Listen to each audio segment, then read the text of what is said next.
என்னோட ரேஞ்ச் மீட்ல டிஸ்ட்ரிக்ட் ரீதியா சென்னை டிஸ்ட்ரிக்டே பார்த்தீங்கன்னா ஒரு தொடர்ந்து எனக்கு sub junior junior youth senior இந்த மாதிரி கேட்டகரியில் அவங்கள ஒரு பாக்ஸஸ் எத்தனை பாக்ஸஸ் இருக்காங்க ஒரு ஐடென்டிஃபை பண்ணி அவங்களுக்கு ஒரு கேம்ப் வச்சு அவங்களுக்கு ஒரு காம்படிஷன் மாதிரி நடத்தினாங்கன்னா இந்த பாக்ஸ் இங்க இந்த சென்னையில வளர்த்து நிறைய வாய்ப்புகள் இருக்குது. அதே மாதிரி டிஸ்ட்ரிக்ட் ரீதியா பாத்தீங்கன்னா நம்ம தமிழ்நாட்டில் எத்தனை டிஸ்ட்ரிக்ட் அந்த டிஸ்ட்ரிக்ட்ல வந்து ஒரு 4-5 டிஸ்ட்ரிக்டா சேர்த்து ஒரு காம்படிஷன் ஒரு நேம்ல நடத்தினாங்கன்னா அது வந்து எந்த நேம்னா ஒரு ஸ்போர்ட்ஸ் நல்ல ஒரு அச்சீவ்மெண்ட் பண்ணிருப்பாரு அவருடைய நேம்ல வந்து நான் பண்ணாலும் அது ரொம்ப நல்லா இருக்கும். அந்த மாதிரியான ரேஞ்ச் மீட்டிங்லாம் நிறைய எடுத்து ஒரு ஸ்டேட்டுக்கு முன்னாடி ஒரு 4 மீட் நடத்துற மாதிரி பண்ணாங்கன்னா ரொம்ப அட்வான்ஸா ஒரு பாக்ஸிங்கை நல்லா வளர்க்க முடியும். அது இல்லாம பாக்ஸஸ்க்கான ஒரு அங்கீகாரம் கிடைக்கும்.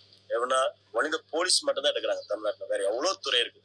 கார்பரேஷன் நிறைய பேர் வேற தொகுதி நல்ல படிப்புக்கு ஏற்ற மாதிரி தொகுதிக்கு வேலை கொடுத்தாங்கன்னா அந்த வேலை பிறகு அவங்க பிள்ளைங்க நல்லா இருப்பாங்க ஃபியூச்சர்ல.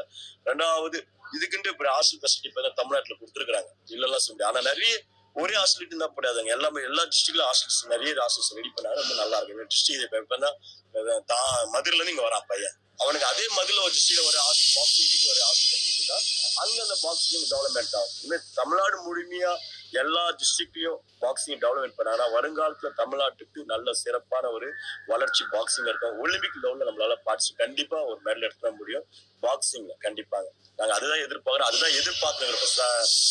சார் வந்ததுக்கு எங்களுக்கு ரொம்ப சந்தோஷம். அவர் நல்லா பண்ணுவார் நம்பிக்கை இருக்குது. இன்னும் அவர் நல்லா பண்ணணும். அதே மாதிரி எல்லா ஸ்போர்ட்ஸ்மேன் நல்ல எக்ஸ்பீரியன்ஸ்லாம் இருக்கலாம் கூப்பிட்டு ஒரு மீட்டிங் மாதிரி அவர் செட் பண்ணி